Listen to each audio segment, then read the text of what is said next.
My entire trip to the campsite was an adventure. The first thing you do when you get to a campsite is that you have to put up a tent, which is super hard. We laughed a lot and couldn't seem to get the poles right, but finally we did it. It was cool watching my dad and mom, seeing how they fixed the problems together and helped my brother and me have fun. We sang songs and talked about things we saw on the trail leading to our campsite. I realized something. It surprised me. But at home, I always use my iPad or watch TV and don't really spend time with my family as much. When we were on the trail, we spent more time talking and helping each other.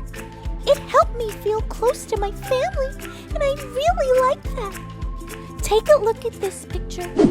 Isn't it fun? You know what else is fun? Today's Bible story. Let's listen together. It's time for our Bible story. Today we will learn another fun story about Jesus. So after Jesus rose up to life from the place where he was buried, he appeared to his disciples, his friends, who followed his teachings and loved him very much. They saw Jesus go through really painful things.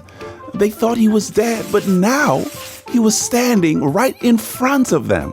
At first they were afraid, but Jesus told them, "Don't be afraid," and soon they weren't afraid anymore.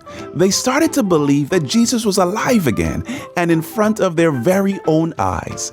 And then he did something that made them extra sure. He showed them his hands. His hands had scars that proved it was him, the same Jesus that was on the cross just a few days before.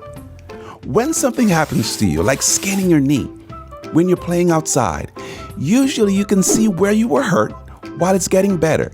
Jesus showed them the places in his hands that were on the cross, and the disciples were able to see where his wounds used to be.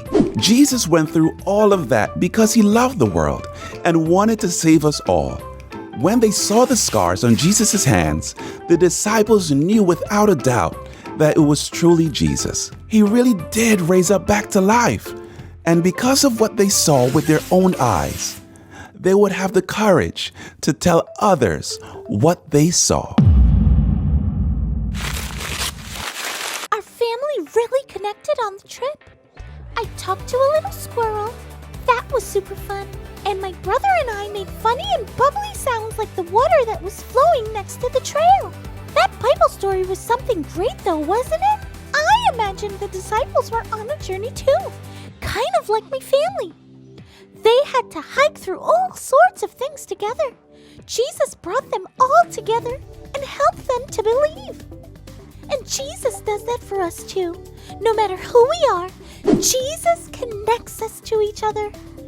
When we believe in Jesus, together we can do things we couldn't do by ourselves. Well, gotta run now. I'm still trying to catch up on the sleep that I missed while I was camping. Thanks for tuning in and growing with me.